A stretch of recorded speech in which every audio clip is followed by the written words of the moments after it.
Hello दोस्तों, कैसे हो तुम लोग। आज हम पढ़ रहे हैं थिंक एंड ग्रो रिच का चैप्टर 4 जिसका नाम है ऑटो सजेशन। अब ऑटो सजेशन मतलब तुम्हारे सबकॉन्शियस माइंड की एक ऐसी चीज जो कि इंस्टिंक्टिव डिसीजन लेती है। मतलब जब तुम किसी इंसान को मिलते हो और कभी कभी तुम्हें उनसे बहुत अच्छी वाइब आती है और कभी कभी ऐसा लगता है कि इससे और मिलना नहीं चाहिए, तो ये जो स्किल हमारे सबकॉन्शियस माइंड के अंदर है इसे कहते हैं ऑटो सजेशन। तो ऑथर इस चैप्टर में कहता है the fact that you are reading this book is an indication that you earnestly seek knowledge. इसका मतलब है कि तुम एज अ रीडर इस किताब को इसलिए पढ़ रहे हो क्योंकि तुम्हें नॉलेज चाहिए। ये एक और चीज इंडिकेट करता है कि तुम इस सब्जेक्ट के शिष्य हो, और अगर तुम सिर्फ ये शिष्य बनने का काम भी सही से कर लोगे तो तुम इस सफर में इतनी सारी चीजें सीख जाओगे जो तुम्हें पहले नहीं पता थी। पर यह याद रखना कि तुम इन चीजों को तभी सीखोगे जब तुम्हारे अंदर सीखने की चाह होगी। ऐसे रिजल्ट्स पाने हैं जिससे खुद को सेटिस्फैक्शन मिले तो तुम्हें इन सारी इंस्ट्रक्शंस को फेथ के साथ फॉलो करना होगा। ये इंस्ट्रक्शंस जो दिए गए हैं ये इन कनेक्शन है जो पहले 6 स्टेप्स हमने पिछले वीडियो में डिस्कस करे हैं और उन प्रिंसिपल्स को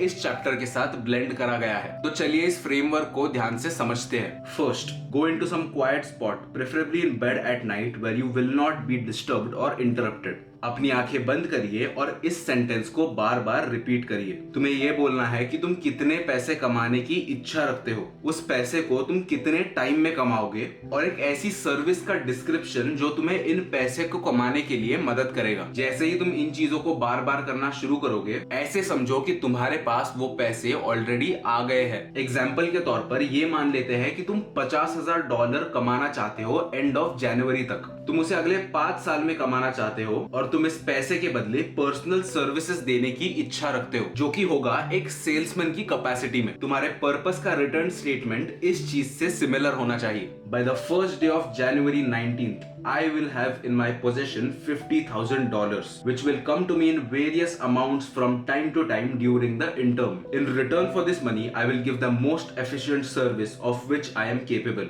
rendering the fullest possible quantity and the best possible quality of service in the capacity of salesman. I believe that I will have this money in my possession. My faith is so strong that I can now see the money before my eyes.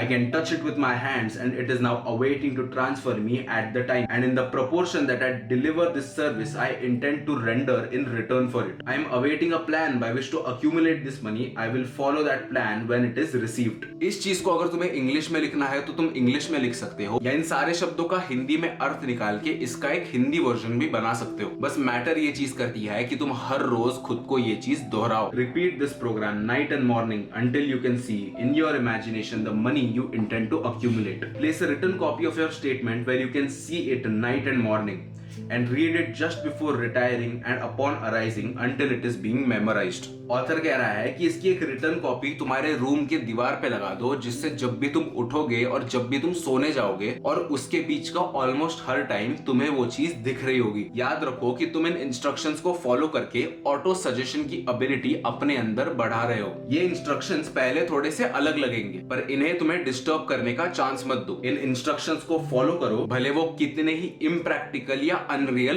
पहले लग रहे हो। The time will soon come if you do as you have been instructed in spirit as well as in act. A whole new universe of power will unfold to you. तो मैं तो इस चीज को आज रात करने के लिए बहुत एक्साइटेड हूँ।